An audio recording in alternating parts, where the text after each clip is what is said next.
ఇంతవరకు వచ్చిన తర్వాత వారి ముందు ఉపన్యాసాన్ని ఇవ్వలేను, అందుకని 2 మాటలు మాట్లాడుతున్నాను. ఊరికనే బస్సులో రాజమండ్రి నుంచి వస్తున్నప్పుడు ఓ పుస్తకం చదువుతున్నప్పుడు అందులో అమెరికా ప్రెసిడెంట్ చేసినటువంటి రొనాల్డ్ రేగన్ ఆయన ప్రెసిడెంట్ అవ్వకముందు ఆయనకు ఒక సొంత కారు ఉండేది. ఆ కారులో ఆయన అమెరికా వీధుల్లో వెళ్ళిపోతున్నప్పుడు, చాలా వేగవంతంగా వెళ్ళిపోతున్నప్పుడు ఒక రాయి వచ్చి వెనకాల డిక్కీకి తగిలింది, ఆయన కారు డిక్కీకి, చాలా పెద్ద శబ్దంతో. ఆయన కారు పక్కకు పెట్టి దిగి వెనక్కి వచ్చి చూసుకుంటే సొట్టపడిపోయింది ఆ వెనకాల డిక్కీ. చాలా అందమైన ఆయన కారు, పై ఆయన సొంత కారు.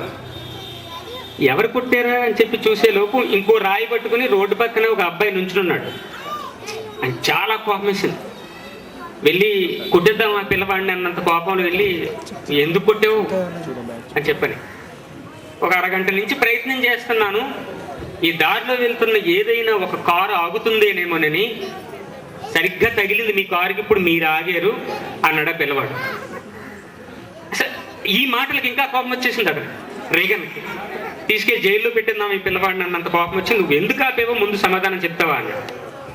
ఏమీ లేదు, ఇదిగో వీల్ చైర్లోంచి పెద్ద ఆయన కుర్చీలో పడిపోయాడు, ఈ 2 చక్రాల కుర్చీలు ఉంటాయి, వికలాంగుడైన పడిపోయాడు కిందకి, నేను చిన్నపిల్లవాడిని, నేను లెగదీసి ఆ కుర్చీలో కూర్చోబెట్టలేను, చాలా ప్రయత్నం చేశాను, నాకు కష్టమైపోయింది, ఎవరైనా ఆగితే వాళ్ళ సహాయంతో ఇతను నీ కుర్చీలో కూర్చోబెట్టి మళ్ళీ దారిలోకి తీసుకెళ్దామని చూస్తున్నాను నేను, మీరు ఆగి చాలా సంతోషంగా ఉందన్నాడు ఆ పిల్లాడు. విషయం అర్థమయ్యి ఆ రేగన్ అక్కడికి వచ్చి ఆయన లెగదీసి కుర్చీలో కూర్చోబెట్టిన తర్వాత ఒకసారి ఇలా చూస్తే ఆ దారికి కొద్ది దూరంలో ఈవినింగ్ వాక్కి చాలా మంది వస్తూ ఉంటారు షికార్కి. అలా షికార్కి వచ్చినటువంటి ఆయన, ఈ 2 చక్రాలతో వచ్చిన ఆయన, అబ్బాయి ఇలా పెద్దోడిని తీసుకొచ్చినప్పుడు చాలా జాగ్రత్తగా ఉండాలి, చాలా జాగ్రత్తగా నడపాలి, దీన్ని ఇంకెప్పుడు ఇటువంటి పని చేయక అన్నాడు పిల్లాడు. పిల్లాడు ఎర్రముఖం వేసి, ఇతను ఎవరు నాకు అసలు తెలీదు, పడిపోయాడు, నేను లెగదిద్దామని ప్రయత్నం చేసి మిమ్మల్ని పిలిచి నీకు నాకు ఏ సంబంధం లేదు అన్నాడు ఆ చిన్నపిల్లవాడు. రేగన్ ఆశ్చర్యపోయాడు. ఆయన తర్వాత అమెరికా ప్రెసిడెంట్ అయిన తర్వాత కూడా సొంత కారు అలాగే ఉంచుకున్నాడు ఆయన, ఆ కారుకి సొట్ట అలాగే ఉంది.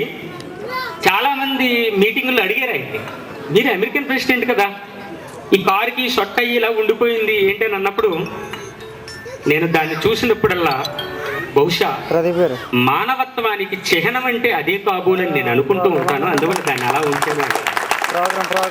బహుశా మానవత్వానికి చిహ్నం ఏంటి అన్నప్పుడు చాలా పెద్ద పెద్దవి మనం చేయలేకపోవచ్చు.